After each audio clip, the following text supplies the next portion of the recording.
오늘 첫 번째 시간으로 거듭남이란 무엇인가 이런 제목으로 하나님의 말씀을 전하겠습니다. 오늘 본문에서 예수님은 유대인들의 지도자이며 바리새인이었던 니고데모와 대화를 나누고 계셨습니다. 예수께서는 니고데모에게 분명한 어조로 단언하시기를 진실로 진실로 내게 이르노니 사람이 거듭나지 아니하면 하나님의 나라를 볼 수 없느니라고 말씀하셨습니다. 신자가 되기 위해서 반드시 필요한 사건은 바로 거듭남, born again, 중생이라는 사실을 주님께서는 아주 분명하게 말씀하고 계신 것을 볼 수 있습니다. 그리고 이것은 사람의 의지나 노력으로 말미암는 것이 아니라 오직 물과 성령으로 말미암지 않으면 결국 하나님 나라에 들어갈 수 없다고 못 박아 말씀하셨습니다. 여기서 무료라고 하는 것은 바로 육체적인 출생, 자연적인 출생을 의미하기도 하고 혹은 회개나 혹은 하나님의 말씀이나 세례를 의미하기도 하는 것입니다. 아무튼 이러한 마음의 돌이킴은 이런 마음 중심으로부터의 회개와 그리고 그것을 가능케 하는 성령의 역사로 말미암지 않고는 사람이 구원을 받아 하나님의 자녀가 되는 것은 불가능한 일이다 라고 예수께서는 니고데모에게 그렇게 말씀해 주신 것입니다. 자, 거듭남의 정의가 무엇인지를 그렇다면 우리가 생각해 봐야 되겠죠. 우리가 예수를 오래 믿었어도 우리에게 약한 부분 가운데 하나가 어떤 개념에 대한 정의가 불분명하다는 것입니다. 자, 거듭남이란 무엇이냐면 새 생명의 원리를 인간의 안에 심으시고 영혼의 주도적인 성향을 거룩하게 하시는 성령 하나님의 행위, 이것을 가지고 거듭남이라고 정의를 합니다. 청교도 존 찰스 라일은 이 거듭남을 정의하기를 참 믿음을 갖는 순간 인간의 마음과 본성이 변화되는 것이다 이렇게 말했습니다. 세상에 많은 사람들이 살아가고 있지만 영적으로 볼 때 그들은 오직 두 부류의 사람들로 나뉘어질 뿐입니다. 그것은 영적으로 거듭난 사람과 그리고 거듭나지 못한 사람, 두 부류의 사람들만이 존재합니다. 영혼이 거듭나지 못한 사람은 마음과 영혼의 부패함으로 인해서 자신 안에 있는 어두운 본성을 그대로 드러내면서 살아가게 됩니다. 어두운 본성이란 죄성을 이야기하는 것이겠죠. 자, 예를 들어서 손에 검정 페인트가 잔뜩 묻어 있다고 가정을 해보십시오. 검은 페인트가 묻은 이 손으로 무엇이든지 만지는 것마다 이 검정 페인트가 옮겨 묻으면서 온통 이 검은 얼룩들을 만들어낼 것입니다. 죄 가운데서 태어났고 죄 속에서 살았으니 온통 그의 삶에서 죄와 악이 드러나는 것은 너무나 당연한 일일 것입니다. 이런 사람의 마음은 하나님에 대한 무관심으로 일관하게 되어 있습니다. 영적인 것에 아무런 관심이 없고 그리고 구원과 영원한 생명에 대한 복음을 쓰레기처럼 취급합니다. 간혹 우리가 전도를 하다 보면 아주머니, 아저씨, 예수를 믿고 구원을 받으십시오 라는 이런 말을 아주 불쾌하게 생각하면서 고개를 돌리고 외면하고 지나가는 사람들을 만나게 되죠. 모두 아직 거듭남을 경험하지 못한 영혼의 상태를 보여주는 것입니다. 오늘 성경 속의 니고데모는 거듭나지 못한 본질상 죄인의 그 타락한 본성만을 가지고 하나님을 알고자 했습니다. 하지만 이러한 인간의 이성과 도덕적인 노력으로는 결코 하나님의 존재를 이해할 수도 없고 하나님의 뜻을 깨닫거나 하나님의 일을 감당할 수조차 없다는 것을 그는 모르고 있었다는 것입니다. 세상의 모든 사람들은 거듭나지 않은 상태에서 출생하게 됩니다. 영적으로 죽은 상태에서 태어나게 되는 것입니다. 그것은 아담과 하와로 말미암은 모든 원죄의 영향 아래서 인간들이 태어나기 때문입니다. 겉사람은 살아있지만 속사람은 죽어 있어서 하나님에 대한 적대감과 하나님에 대한 무관심, 하나님에 대한 무지와 반감을 가지고 인간은 원초적으로 태어나게 되는 것이라는 거죠. 그래서 성경은 거듭나지 못한 사람들의 본성을 이야기하면서 부패했다라고 선언하는데, 이것에 대한 성경의 가르침은 세 가지로 요약이 됩니다. 첫째는 사람의 생각이 부패해졌다고 성경은 말씀합니다. 마음이 캄캄한 소경이 됐고, 그 결과로 인간은 하나님을 부정하고 허망한 일에 매진하게 되고 무지와 어리석음에 빠지게 되었다고 성경은 말씀하고 있습니다. 둘째는 사람의 의지와 정서가 부패해졌다는 것입니다. 선한 일이나 영적인 것을 추구함에 있어서 그 의지가 심히 박약하고 무기력해졌고, 그리고 이기적인 자기 사랑에 갇혀서 부질없는 고집과 탐욕을 부리는 그런 완고한 존재가 되었다는 것입니다. 셋째는 그의 심령이 완전히 죽은 상태가 되어버렸다고 이야기합니다.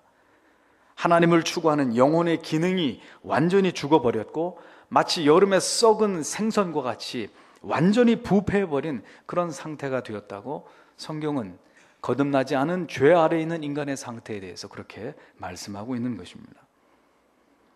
이렇게 거듭나지 못한 사람은 본성적으로 하나님과 영적인 것에 관해서 어둡고 캄캄한 상태에 있게 된 것이라는 거죠. 그래서 그들은 창조주이신 하나님을 모르고 그저 자신이 우주의 중심이라고 여기면서 자신의 쾌락과 그리고 자기 실현의 목표를 위해서만 살아가게 되는 그런 존재로 이 땅 가운데 태어나고 살아가게 된다는 것입니다.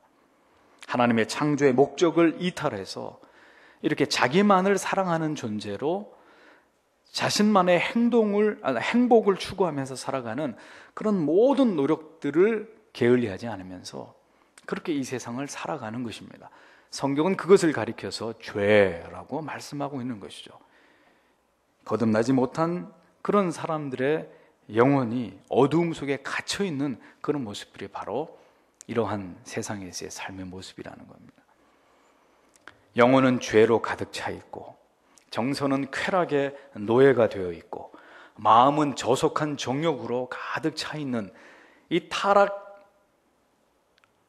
이전에 하나님이 인간에게 주신 그 순수하고 고결한 본성의 빛을 모두 잃어버린 상태로 살아가고 있는 바로 그 사람들이 거듭나지 않은 사람들이다 라고 말씀하고 있는 것입니다. 성경에 남편이 5이었던 수가성의 여인이 그렇고, 그리고 세리장이었던 하지만 너무너무 외로운 인생을 살고 있었던 삭개오가 그랬고, 그리고 38년이나 중풍병을 앓으면서 그 기나긴 소망 없는 세월을 속절없이 흘려보내고 있었던 38년 묵은 병자가 그랬고, 12회를 혈루병을 앓던 여인이 그러했고, 성경은 이렇게 인간의 그 죄 아래서의 비참함을 예수 만나기 이전에 인간의 그 죄로 인해 상하고 깨어진 상태로 묘사해내면서 예수 밖의 인생들은 이렇게 깨어지고 부서지고 무너진 인생을 살아가고 있는 존재에 지나지 않음을 우리에게 가르쳐주고 있는 것입니다.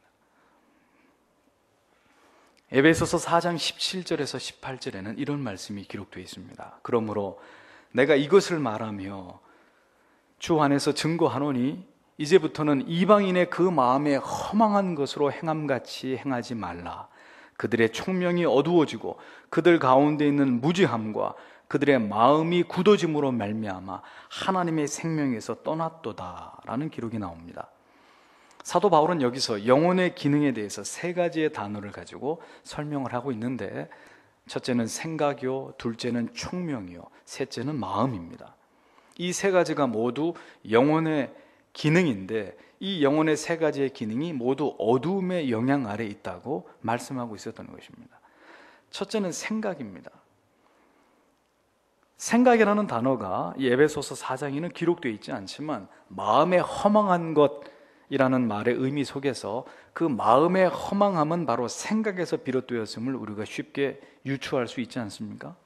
그러니 영혼의 어두움은 먼저 생각의 허망함을 가져왔다는 것입니다.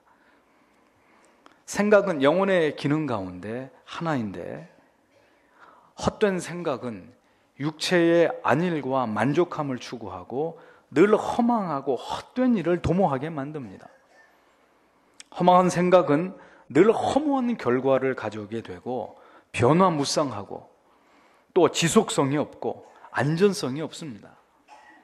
그래서 늘 무언가를 생각하고 그것을 행동했을 경우에 반드시 후회를 낳게 되고 그 생각에서 비롯된 결과로 말미암아 영혼에 참된 기쁨과 유익을 주지 못하는 그런 생각의 경우가 많은 것이죠. 하나님께서 인간을 처음 창조하셨을 때 인간의 마음은 잘 정돈이 되어 있었습니다. 질서가 있었고 조화가 있었습니다. 인간의 생각은 정확하게 하나님의 의도를 꿰뚫어서 하나님의 뜻을 읽어낼 수 있는 그런 어떤 기능이 살아 있었고, 그래서 바른 행동을 지시하고 이에 따라서 바르게 행동하도록 완벽하게 통제할 수 있었던 그런 상태였습니다. 하나님이 누구이시고 인간은 그 앞에서 어떤 존재인지를 정확하게 인식하고 있었던 그런 상태에 놓여 있었단 말이죠. 그러나 인간이 죄로 말미암아 타락하고 생각이 죄의 유혹으로 말미암아 허탄한 것에 굴복하게 되자 사람들은 자신이 생각하는 자신의 정체성과 그리고 하나님이 기뻐하시는 삶에 있어서 큰 혼란에 빠지게 된 것입니다. 하나님의 존재하심은 이제 인간의 사유의 영역에서 빠르게 사라지기 시작했고, 그 대신 인간의 생각은 자기를 사랑하는 이기적인 욕망과 추구로 채워져 가기 시작했습니다. 이러한 인간의 죄악된 변천은 인간의 역사가 인간의 지적인 사유의 그 변질이 그것을 뚜렷하게 우리에게 증명해 주고 있습니다. 신의 존재를 인정하고 신과 인간의 영역을 명확하게 선을 그었던 이 중세시대, 프리모더니즘의 시대가 역사 속에 존재했었습니다. 인간의 이성적 자각이 철학과 과학과 그리고 문학과 예술과 건축, 양식 등의 문화로 꽃피우게 되면서 인류는 또다시 르네상스 시대라는 어떤 그 모더니즘의 시대를 맞이하게 됩니다. 이 시대를 전후로 해서 데카르트니 라이프니츠니 이런 합리주의나 또 베이컨이나 휴미나 로크 같은 이런 경험주의 철학 사조가 생겨나게 됐고, 마침내 근대 철학의 모태가 되는 임마누엘 칸트로 대표되는 계몽주의 철학의 그 뒤를 잇게 됐습니다. 19세기에 이르러서는 실존주의, 허무주의, 해체주의의 철학이 등장을 하게 됩니다. 짧은 시간에 철학의 발전사를 다 짚어볼 수는 없습니다만, 이렇듯 이성과 그리고 과학과 어떤 철학의 발전은 신학을 밀어내고 그리고 그 자리에 인간의 이성을 대두시키는 그런 결과를 가져온 것입니다. 인간의 이성은 이제 신의 존재를 부정하면서 그 신의 자리에 맞먹는 이성을 그 자리에 높여놓고 인간도 있고 신도 존재한다 라는 사유를 만들어가기 시작했습니다. 그리고 그 즈음에 발전되는 과학으로 인해서 결국 산업화 시대가 도래하게 되면서 인간은 물질의 풍요가 무엇인지를 체험하게 되죠.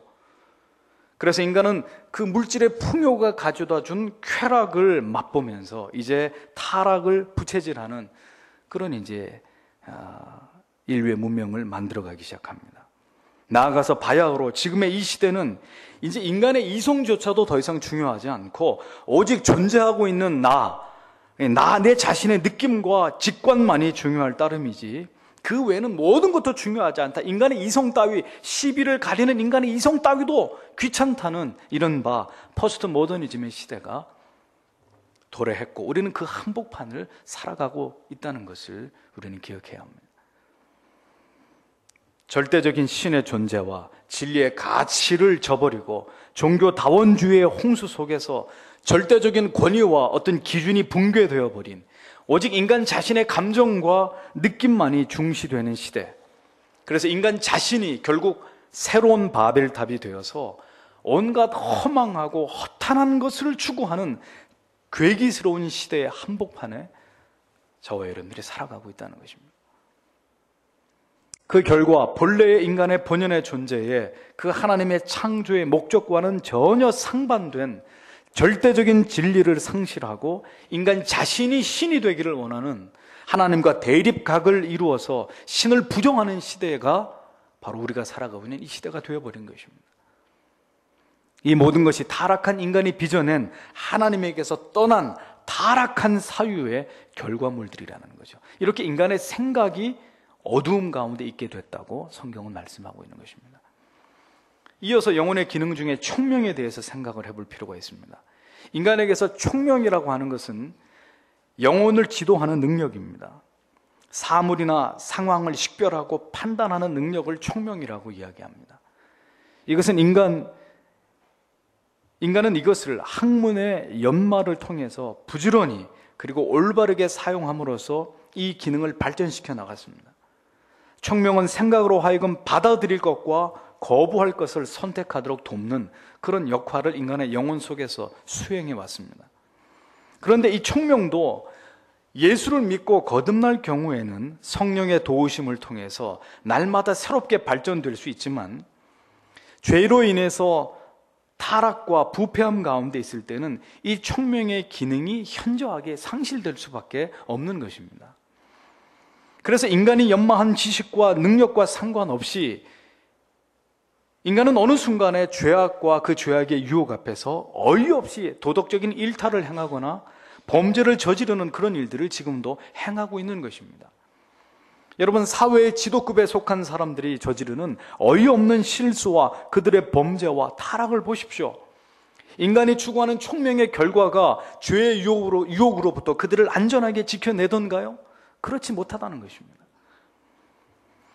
영혼이 성령으로 말미암아 진리의 참된 빛 아래에 있을 때는 영혼의 총명함을 통해서 하나님을 알아가고 하나님의 뜻을 분별하는 일에 왕성한 능력을 행하게 되지만 죄와 타락 아래 인간의 욕망의 지배를 받을 때는 총명은 그 기능을 현저하게 잃어버리고 오직 쾌락과 욕망의 죄의 종로로 타면서 우리 안에 있는 죄를 더욱 활성화하고 타락을 촉진시키는 시녀처럼 그렇게 타락한 영혼 가운데서 사용되어질 뿐이라는 것입니다.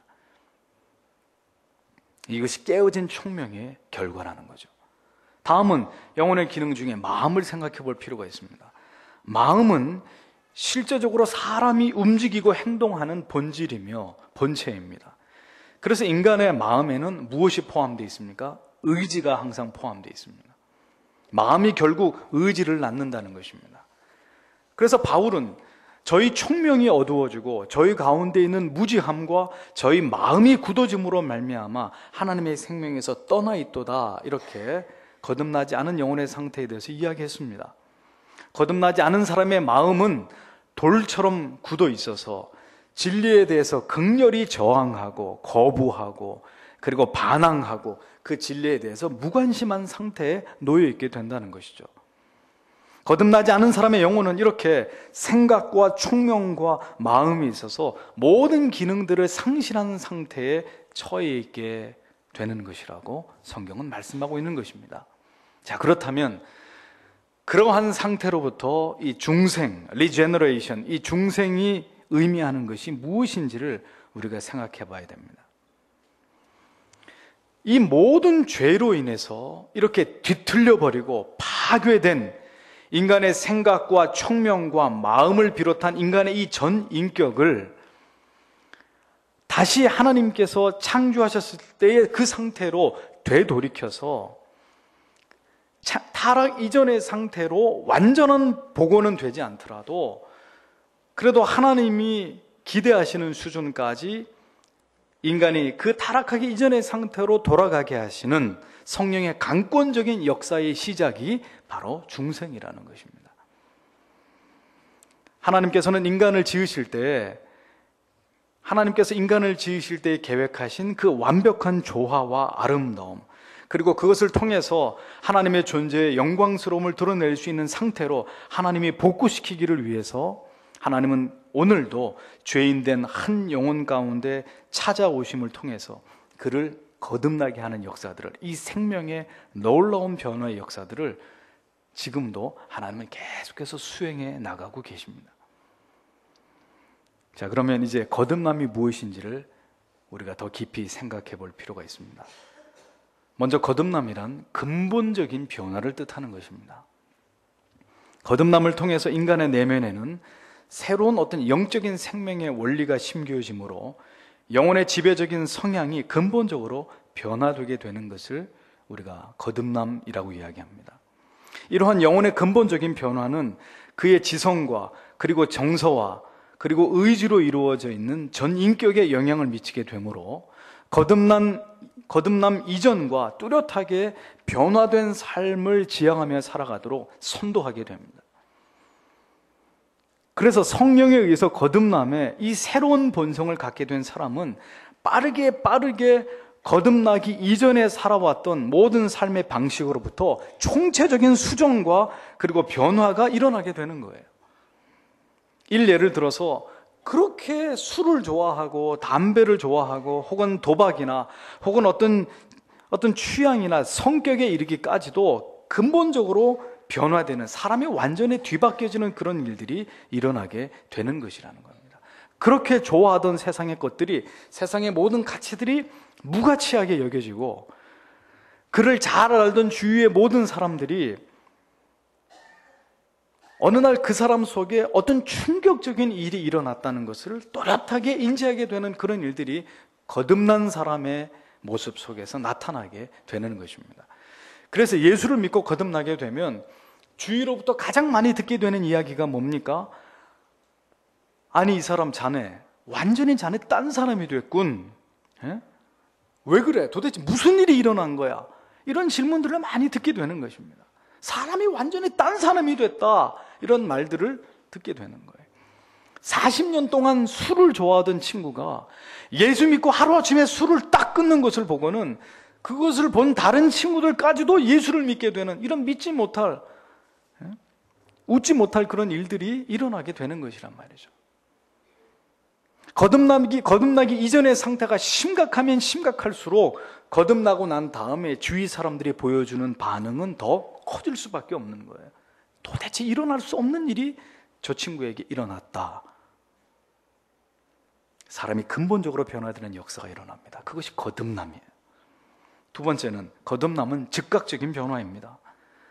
중생은 영혼 안에서 점진적으로 일어나는 어떤 개선의 과정이 아닙니다. 거듭난 사람과 거듭나지 않은 사람과의 중간 단계라고 하는 것은 존재하지 않아요. 엄밀하게 말씀드려서. 그러나 성령께서는 한 사람을 거듭나게 하시기 전에 예비적으로 그 마음과 영혼에 역사하기도 하신다는 증거들을 우리는 교리 속에서 찾아볼 수 있습니다. 그래서 청교도들은 중생 이전에 성령의 역사가 있다는 사실을 주장하기도 하는데, 이것을 구원을 위한 준비라고 그렇게 표현을 했습니다. 그래서 청교도 리차드 십스는 이 구원을 위한 준비를 세 가지라고 논증하면서, 첫째는 죄에 대한 깨달음이 일어난다, 둘째는 죄를 확신하게 된다, 셋째는 하나님 앞에서 겸손해진다 라고 설명을 했습니다. 또 청교도의 아버지라고 불리우는 윌리엄 퍼킨스는 이 구원의 준비 단계를 설명하면서 자신의 죄를 인식하고 하나님의 징벌을 두려워하는 상태, 이것을 구원을 위한 준비 상태라고 이야기를 했습니다. 이것은 하나님이 미워하시고 싫어하시는 죄이구나. 돌이켜보니 내가 뭔가 좀 잘못된 삶을 산 것 같구나. 이런 인식들이 생겨난다는 거예요. 전에는 죄에 대한 아무런 자각이나 인식이 없었는데, 사람이 구원의 준비의 단계에 들어가게 되면 그나마 이것을 깨달을 수 있는 어떤 지각을 갖게 된다는 그런 의미입니다. 그 외에도 존 웬을 비롯한 청교도들은 중생 이전에도 하나님의 말씀은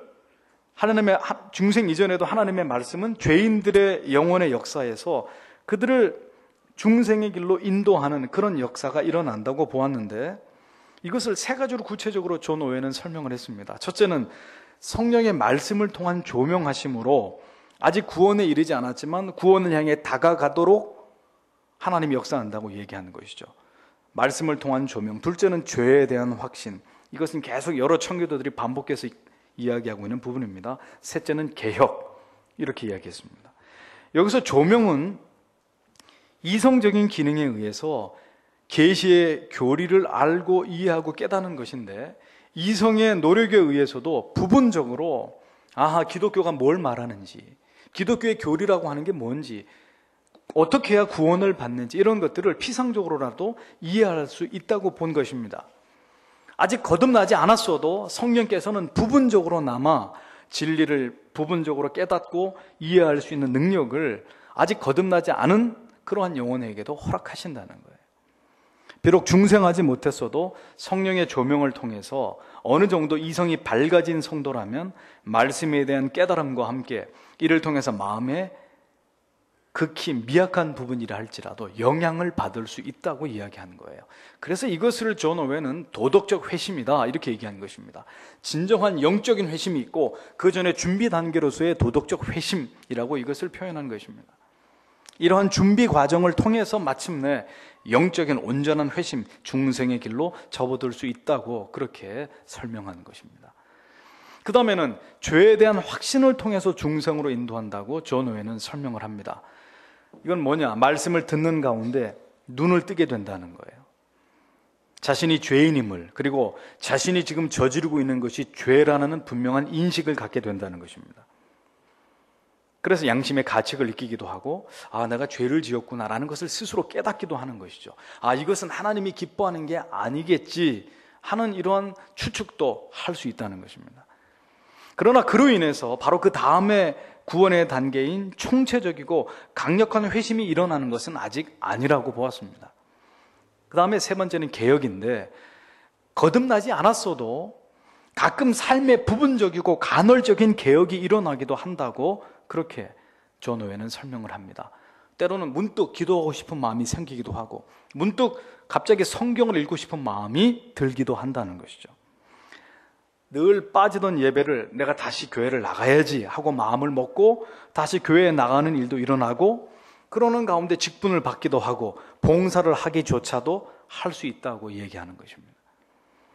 거듭나지 않았어도 중생을 향해 나아가는 단계에서 이러한 변화들이 일어날 수 있음을 청교도들은 아주 정밀하게 분석해 놓은 것을 보게 되는 것이죠. 그러니까 그나마 이 단계에 있지 않은 완전한 자연인 상태, 타락 아래 있는 상태보다는 상당히 나은 상태죠. 이 상태에 있는 성도들은 이제 곧 거듭남으로 들어가기에 굉장히 근접해 있는 그런 상태의 성도라고 볼 수 있는 것입니다. 그러나 여러분, 목사는 왜 지금 이렇게 거듭나기 이전에 구원의 준비 단계가 있다는 사실을, 아마 여러분들이 오늘 이 얘기를 처음 들은 분들도 계시겠습니다만, 왜 이런 이야기들을 지금 청교도들이 발견해내는 교리를 통해서 이렇게 꼼꼼하게 여러분들에게 설명하고 있는 것일까요? 그것은 다시 말하지만 말씀을 통한 깨달음이 있고, 그리고 죄에 대한 확신과 인식이 생겨나고, 나아가서 부분적이고 간헐적이지만 삶의 개혁에 대한 어떤 노력이 나타나고 있다 하여서 그가 거듭났다고는 볼 수 없다는 사실을 저는 여러분들에게 강조하지 않을 수 없기 때문에 이 말씀을 드리는 거예요. 저는 이 거듭남의 시리즈의 말씀을 준비하면서 두 부류의 영혼들을 바라봅니다. 첫째는 이미 거듭났음에도 불구하고 이제 이 설교를 통해서 나는 아직 거듭나지 않았을지도 몰라 하고 염려하게 될 그런 부류의 성도들이고, 다른 한 부류는 결코 거듭나지 않았음에도 불구하고 자신의 오만과 무지함과 거듭남에 대한 무관심으로 일관하면서 자신은 이미 거듭났다고 믿는 이 두 부류의 영혼들입니다. 첫 번째 부류의 영혼들에 대해서는 목사가 그다지 크게 염려하지 않습니다. 왜냐하면 성령께서는 자연스럽게 이러한 연약함을 가진 양떼들에게 점점 더 분명하게 너는 거듭난 나의 자녀다 라는 사실을 하나님이 확신시켜 주실 것이기 때문에, 거듭났는데도 자기가 아직 거듭나지 않았다고 생각하는 성도들은 그다지 큰 염려의 대상은 아닙니다. 하지만 목사가 염려하는 부류는 두 번째 부릅니다. 목사가 판단할 때 아직 거듭났다고 전혀 믿어지지 않는데도 불구하고 자신은 거듭났다고 확신하면서 전혀 성경적이지 않은 기형적인 신앙생활을 하고 있는 그런 성도님들.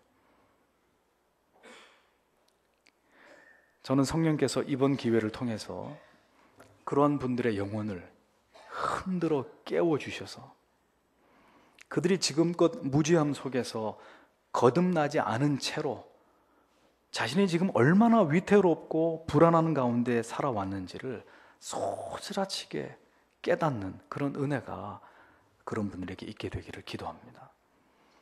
그렇게 믿던 어느 날 죽음이 찾아왔을 때 분명히 말씀드리건대 그들은 거듭나지 않은 신자이므로 지옥의 영벌에 처하게 될 것이 너무나 분명하기 때문에 아직 거듭나지 않은 성도는 진지하게 이 말씀을 받고 이제 거듭남을 향해 나아가기 위해 어떠한 결단이 필요한지를 분명하게 오늘 그 해답을 얻고 돌아가셔야 되는 거예요. 목사로서의 가장 큰 고통은 간절히 기도하면서 하나님의 말씀을 준비하고 그리고 진흙을 쏟아서 설교를 해도 전혀 변하지 않는 성도들을 대할 때입니다. 모든 목회자들이 분명하게 기억해야 될 한 가지가 있어요. 그것은 자기가 목양했던 교회의 역사도 아니고 성도들의 수도 아니고 화려한 예배당도 아닙니다. 그런 것들이 주님의 관심이 아니고 나중에 목사가 죽어서 하나님 앞에 서게 됐을 때 아무개 목사, 네가 목양했던 교회의 성도 가운데 진심으로 회심한 성도가 몇 명이냐? 주께서 그것을 물으실 때 그때 그 순간 그 자리에서 모든 목회자의 공력이 다 드러날 거예요. 너 몇 평짜리 교회 짓고 왔느냐? 너 성도가 몇 명이었느냐? 하나님이 그걸 물으시는 게 아니라 너를 통해서 회심을 경험한 성도가 몇 명이었느냐? 저는 사랑의 교회 원로 목사님이셨던 고옥하는 목사님께서 목회자 세미나 가운데 하셨던 말씀을 기억합니다. 미국에서 가장 급성장한 교회 가운데 하나인 세계적으로 유명한 윌로우 크릭 커뮤니티 처치의 빌 하이벨스 목사가 최근 교회 설립 32주년을 맞이하면서 교회 아주 똑똑한 부목사 두 분에게 매우 중요한 프로젝트를 맡겼다고 합니다. 그것은 윌로우 크릭 교회가 지금껏 성경적으로 바른 길을 걸어왔는지에 대한 총체적인 분석과 조사였습니다. 전 교인이 7만 명이 육박하는데 이 7만 명의 성도를 대상으로 설문을 조사하고 분석을 했습니다. 상당히 긴 시간 동안 그 프로젝트를 수행을 했습니다. 결론은 뭔지 아세요? 이 두 목회자가 윌로우 크릭 커뮤니티 처치 32년이 된 교회를 총체적으로 평가한 결과는 총체적 목회의 실패였습니다. 빌 할베스 목사가 그 결과를 듣고 천지가 진동하는 충격을 받았다고 그렇게 고백했습니다. 그 보고서에 따르면 결론적으로 이게 부분적으로 고쳐서 될 사항이 아니라 아예 백지에다가 처음부터 다시 써야 할 정도로 이 윌로우 크릭 교회가 총체적인 문제가 있다고 평가가 되었는데 그 가장 큰 원인이 뭔지 아세요? 성도의 수는 7만 명. 미국 우리나라에서도 7만 명 하면 이건 초대형 교회지만 미국 교회에서 7만이라 그러면은 뭐 미국에서 탑에 들어가는 교회입니다. 그런데 성도의 수는 그렇게 늘어났지만 그 중에 거듭난 그리스도의 진정한 제자는 극히 미약한 퍼센테이지에 불과했다는 충격적인 사실 때문이었습니다. 그래서 빌 할베스 목사가 회개하는 마음으로 그 충격적인 보고서를 그대로 책으로 만들어가지고 최근에 그 책을 펴냈습니다. 윌로우 크릭 소사이어티에 윌로우 크릭 어소시에이션에 가입이 되어 있는 전 세계 많은 교회들이 있습니다. 윌로우 크릭 연합회가 구성이 되어 있는데 이미 전 세계 많은 교회에 영향을 미치고 있었던 이 윌로우 크릭 교회, 그들은 이번 기회에 그들이 이렇게 하나님 앞에 목회를 잘못해 왔다는 것을 회개와 각성을 통해서 그들이 자신의 치부를 다 드러냈습니다. 회개하는 마음으로. 저도 한때 개척을 하면서 벤치마킹 하고자 했던 교회 중에 하나가 윌로우크릭 교회였는데,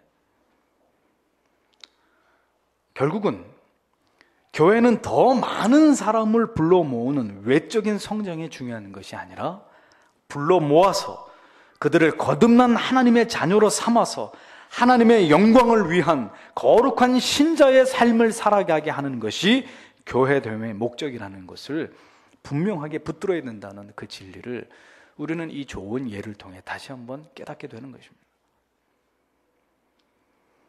이 설교를 준비하면서 저는 한없는 제 자신의 연약함에 제 마음의 고통을 느껴야 했습니다. 지금 거듭남에 대한 이런 설교를 여러분들에게 증거함에도 불구하고 만약 이런 말씀을 듣고도 꿈쩍도 하지 않는 그런 영혼들이 계시면 어떻게 해야 하나? 목사로서 남이 알지 못하는 고민에 고민을 거듭했습니다. 어떻게 해야 되나? 결론은 저는 할 수 없다 이것입니다. 예수님께서도 사도 바울도 모든 사람들을 다 변화시키지 않으셨습니다. 어떤 결과가 있게 되든 저는 그 모든 결과를 하나님께 맡기기로 했습니다. 그래서 여러분, 목사를 위해서 기도해 주셔야 돼요. 이 보잘것없는 지성과 그리고 어설픈 논리로 제가 어떻게 한 영혼이라도 거듭나게 할 수 있겠습니까? 저는 도저히 못하는 거예요. 제가 할 수 있는 일이 아니에요. 하지만 하나님께서는 하실 수 있음을 저는 믿습니다. 그 믿음 때문에 이 설교의 시리즈를 시작할 수 있었던 거예요. 하나님께서 하나님의 말씀을 통해서 거듭나지 않은 자들을 거듭남을 갈구하도록 하나님이 변화시키실 것이다. 그 믿음이 제게 있었기 때문입니다. 그리고 여러분 자신을 위해서 기도하십시오. 여러분 자신의 영혼의 상태를 정확하게 볼 수 있게 해달라고 여러분 기도하셔야 됩니다.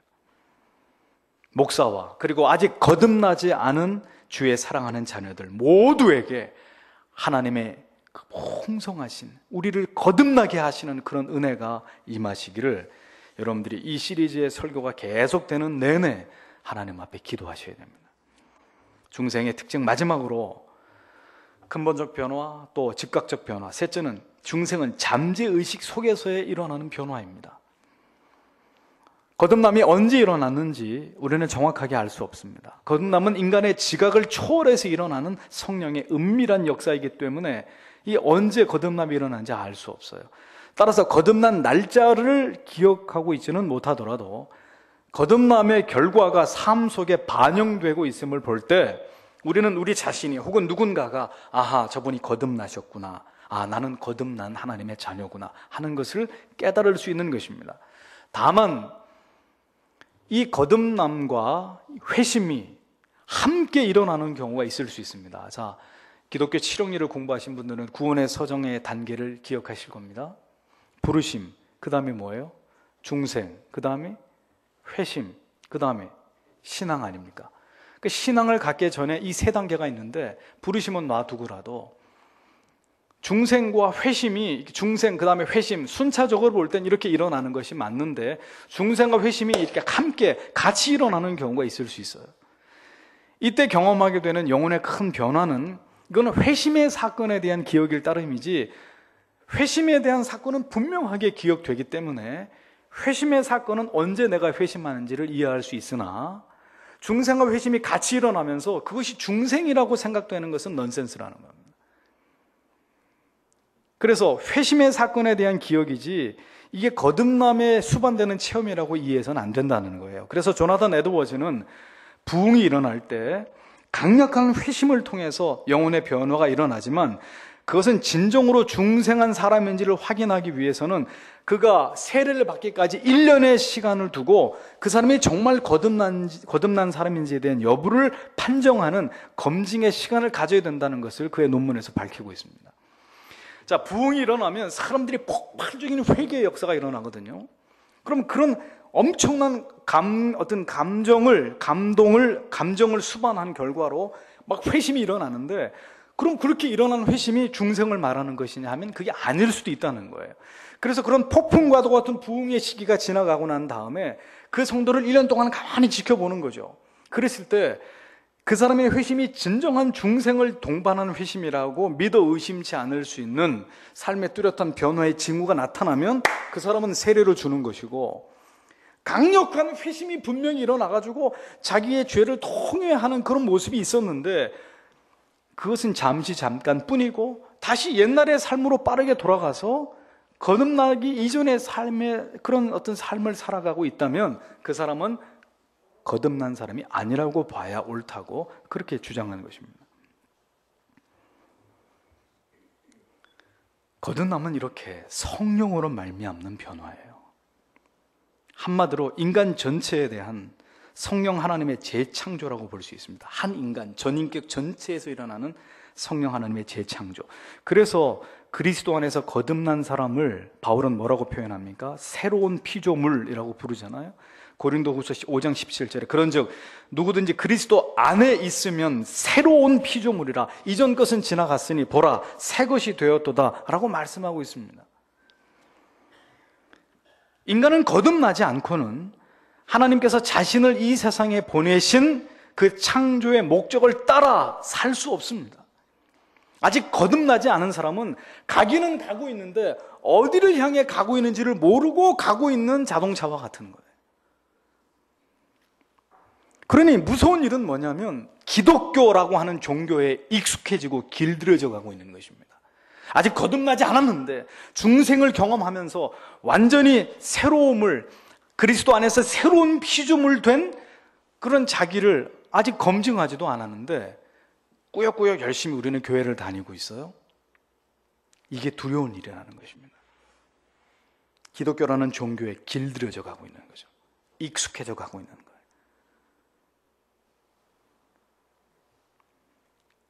인간이 하나님의 창조의 목적을 따라 살기 위해서는 하나님이 누구이신지를 알아야 됩니다. 깨달아야 됩니다. 하지만 거듭나지 않은 인간의 본성으로는 절대로 하나님을 알 수가 없어요. 하나님이 계시의 빛을 비춰주고 그의 영혼의 무지를, 그의 영혼의 어두움을 확 드러내면서 하나님이 찬란한 계시의 말씀을 통해 그것을 깨달을 수 있는 지각을 열어주셔야 하나님이 살아계시는구나, 그분이 나를 사랑하시는구나, 내가 그분을 사랑하지 않고 살아가는 것은 이건 있을 수 없는 일이고 그렇게 사는 것은 짐승과 같은 삶이구나 라는 것을 깨닫게 되는 거예요. 누가 막 가르쳐줘가지고 아는 게 아니라 내 본성이 그것을 인지하게 되는 거예요. 내 존재가 무엇인지를 발견하게 되는 거죠. 하나님을 향해서 영원히 죽은 채로 태어난 인간은 성령에 의해서 영적으로 완전히 재창조될 때 비로소 그 지으시고 보내신 하나님을 발견하게 되고 그분의 목적과 뜻을 따라서 하나님의 계획을 쫓아서 그 하나님의 뜻을 이 땅 가운데 구현해 나가는 그러한 존재와 도구로 살아가게 되는 것이라는 겁니다. 그러므로 하나님의 영광을 위해서 우리 본연의 창조의 목적을 실현하기 위해서는, 그리고 진정한 행복이 하나님께로부터 비롯된 그 행복이 무엇인지를 깨달으려면 인간은 필연적으로 중생하지 않으면 안 되는 것입니다. 그러니까 가장 괴로움이 뭐냐면 중생하지 않은 채로 신자의 자리를 지켜야 된다는 거예요. 그게 가장 힘든 일이고 고통스러운 일이에요. 조나단 에드워즈는 Born Again이라는 그의 설교집에서 중생의 사역이 전적으로 하나님의 단독적인 사역임을 강조하면서도 인간은 거듭나기 위해서 노력해야 된다는 사실을 첨부하고 있습니다. 그는 말하기를 그대로 인용하겠습니다. 거듭남으로써 주어지는 그 위대한 변화가 구원 얻으려고 애씀이 없이, 상당한 수고를 지불함이 없이 획득된다는 것은 얼마나 가능성이 적은 추측인가. 그러나 그들은 거듭나기 위하여 수고하지 않는다. 그것을 얻기 위해 몸부림치지 않는다. 많은 사람들은 자신들이 거듭나기 위하여 애를 써야 한다는 것 자체에 대해 생각지도 않으며 그러한 자신의 상태에 대하여 두려워하지도 않는다. 그들이 죽기 전에 기적적으로 거듭나지 않는다면 그들은 필경 영원한 형벌에 처하여질 것이다. 조나단 에드워즈는 분명하게 거듭남의 주권이 하나님에게 있으나 그러나 거듭나기 위한 죄인의 갈망이 반드시 수반되어야 된다는 이 진리를, 이 교리를 우리에게 남겨주고 있습니다. 아직 거듭나지 않은 성도 여러분, 거듭남에 대해서 애타는 마음이 필요합니다. 자, 만일 어느 날 아침에 여러분들이 일어나셨는데 귀가 안 들리기 시작한다. 귀가. 그러면 어떻게 하시겠습니까? 귀가 안 들리네. 이거 봐라. 안 들리면 하는 수 없지. 그리고 단념해 버리겠습니까? 어느 날 아침에 일어났는데 눈이 안 보이기 시작합니다. 그러면은 뭐 안 보일 수도 있지. 그러다 보이겠지. 이렇게 하고 대수롭지 않게 넘어가시겠습니까? 어떤 일이 벌어지겠어요? 난리가 나겠죠. 난리가. 모든 가족들을 깨우면서 내가 지금 귀가 안 들린다고, 내가 지금 앞이 갑자기 일어났는데 안 보인다고 난리가 나지 않겠습니까? 그래서 가족들을 앞세워가지고 응급실로 달려가지 않겠어요? 육신의 눈이 안 보여도, 어느 날 귀가 안 들려도 우리가 그렇게 그 현실을 받아들일 수 없어서 미친 듯이 그 문제를 해결하려고, 그렇게 우리가 동분서주하면서 문제를 찾으려고 그렇게 노력할 것이거늘, 여러분들이 예배를 드리는데 하나님께서 여러분들에게 하시는 말씀이 도무지 들리지가 않고 성경을 봐도 이게 도대체 무슨 말씀인지 이해가 되지 않고 이 진리가 깨달아지지 않는 영적인 소경이고 귀머거리인 채 벌써 1년이 지나고 5년이 지나고 10년이 지나고 있는데도 왜 여러분들은 여러분들의 가련한 영혼을 위해서 아무 노력도 하지 않고 있단 말입니까? 어떻게 하나님이 깨달아지지 않고 그분이 나를 사랑하시는지 사랑하시지 않는지, 내가 정말 구원을 받은 건지 앞으로 받을 건지 아니면 가망이 없는 건지 어떻게 그것이 궁금하지 않을 수 있냔 말이죠. 어떻게 은혜가 안 되고 매번 졸음이 오는데 그럼 매번 그래 은혜를 못 받으시고 주무시다가 가실 수 있습니까? 그런 일이 여러분들의 영혼을 생각할 때 어떻게 가능하냔 말이죠. 내가 이렇게 믿다가 죽으면 내 영혼이 어디로 갈지에 대해서 여러분 진지하게 고민해 보시지 않으셨어요?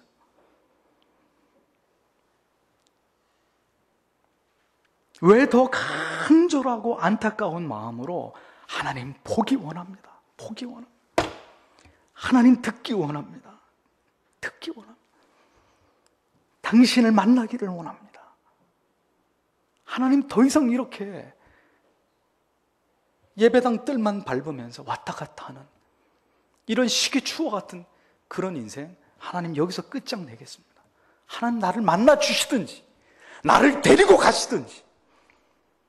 여러분은 왜 여러분들의 영혼의 문제에 대해서 그렇게 보다 진지해지지 않느냐 말이에요. 잘 들리던 전화기에서 어느 날 상대방의 음성이 들리지 않을 때 여러분 어떻게 하십니까?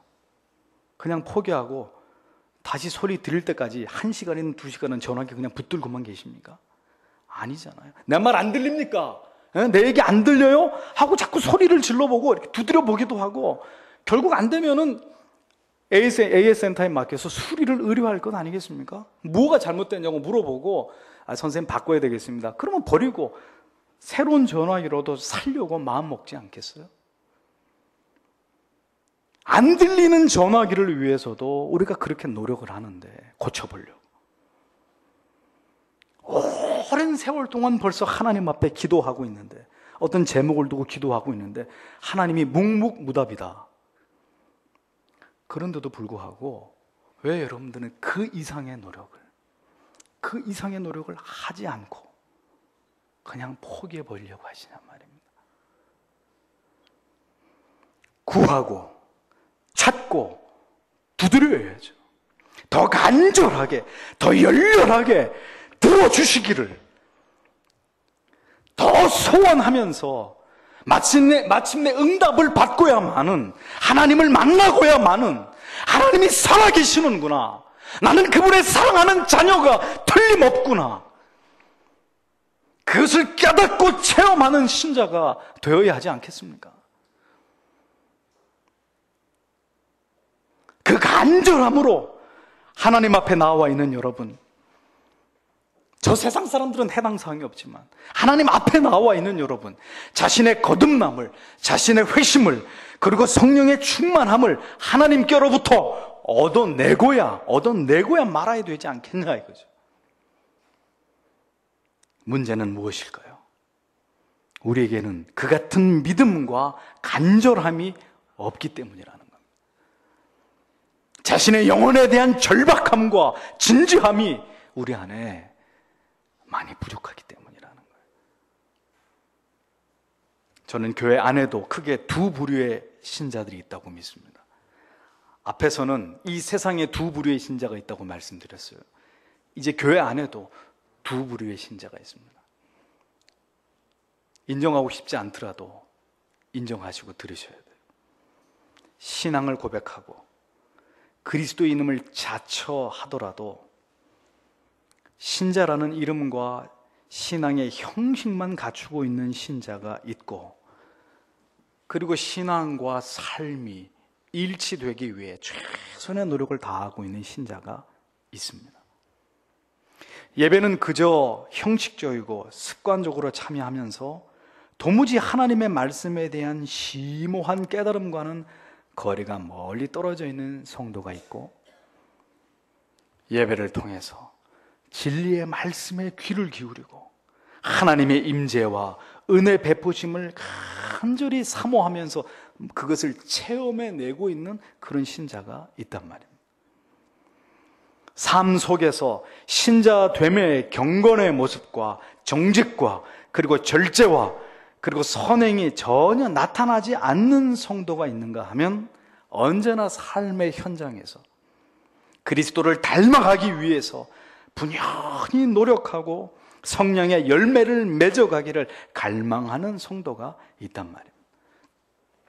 죄를 미워하고 혐오하면서 자신의 생각과 판단과 욕망을 따르지 않고 어떤 희생을 치르더라도 하나님의 뜻을 따라 진실하게 살고자 하는 성도가 있고, 그런 문제에 대해서 매우 둔감하게 살아가는 그런 성도들이 있단 말이에요.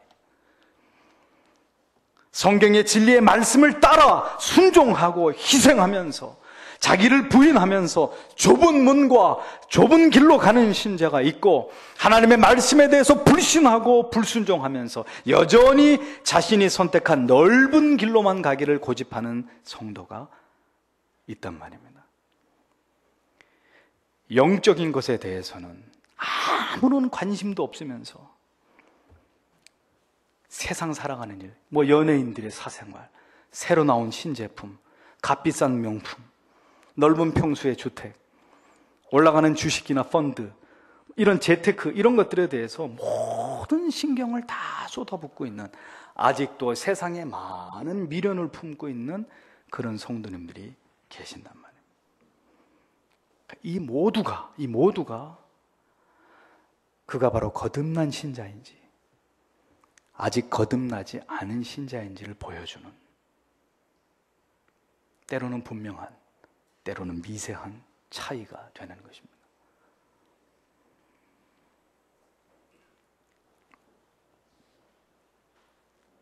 성도 여러분, 이 거듭남에 대해서 여러분들에게 드리는 말씀은 그런 분들에게 목사가 드릴 수 있는 마지막 사랑의 권면이고, 그리고 준엄한 그리스도의 마지막 경고의 말씀입니다. 6주 정도에 걸쳐서, 혹은 그 이상이 될 수도 있는데, 이 거듭남에 대한 시리즈를 설교하려고 합니다. 성도 여러분, 가장 중요한 문제는 우리 영혼의 문제입니다.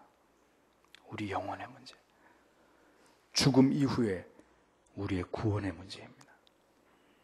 부디 제 말씀을 가볍게 듣지 마십시오. 무거운 마음으로, 그리고 철저하게 진리의 말씀 앞에서 나의 영혼을 해부하는 그런 심정으로 이 말씀을 받아야 합니다. 우리 인생이 그렇게 길지 않아요. 언젠가는 우리 모두 죽음에 직면해야 될 것입니다. 그리고 어떻게 살아왔는지에 대해서 하나님의 심판대 앞에 서야 할 날이 오고야 말 것입니다. 그 날을 준비하는 지혜로운 사람들이 되어야 돼요. 진지하게 내 자신의 거듭남의 문제에 관해서, 회심의 유무에 대해서 분명한 답을 얻으셔야 합니다. 이것은 절대로 그냥 묵혀두고 그냥 지나칠 수 있는 문제가 절대로 아닙니다. 다시 말하지만 이 거듭남에 관한 말씀을 증거하는 목사를 위해서 기도해 주시고, 그리고 이 중대한 진리를 여러분들에게 선포할 때 이미 거듭난 분들은 더 거듭남에 대한 감격과 풍성한 은혜가 배가 되고, 아직 거듭나지 못한 성도님들은 이렇게 피 묻은 손으로 여러분들을 향해 거듭남과 중생에 대해서 회심을 촉구하시는 주님의 손을 부여잡으시고, 이제는 그 무지와 어둠 속에서 아직 거듭나지 않은 채로 구태의연한 신앙의 굴레 속에 이것도 아니고 저것도 아닌 그런 신앙에 반복되어 오는 지리멸렬함 속에서 여러분들이 벗어나서 이제는 그리스도의 손을 붙들고 분명한 신앙의 자리, 거듭남 이후에 새로운 피조물로서의 삶, 하나님과 동행하심이 있고 하나님의 기름 부으심이 있고 하나님의 통치가 있고 하나님의 보호하심이 있고 하나님이 부으시는 하늘의 위로와 기쁨이 있는 그런 삶으로 여러분 모두가 돌아오시는 그런 감격을 여러분 모두가 경험하게 되시기를 주님의 이름으로 축복합니다. 회원교회와 성도들은 모두가 거듭난 하나님의 자녀로서 성화를 이루기 위해서 진력하는 그런 진정한 신자들이 다 되시기를 다시 한번 우리의 구주가 되시는 주님의 이름으로 여러분들에게 간절히 부탁드립니다. 기도하겠습니다.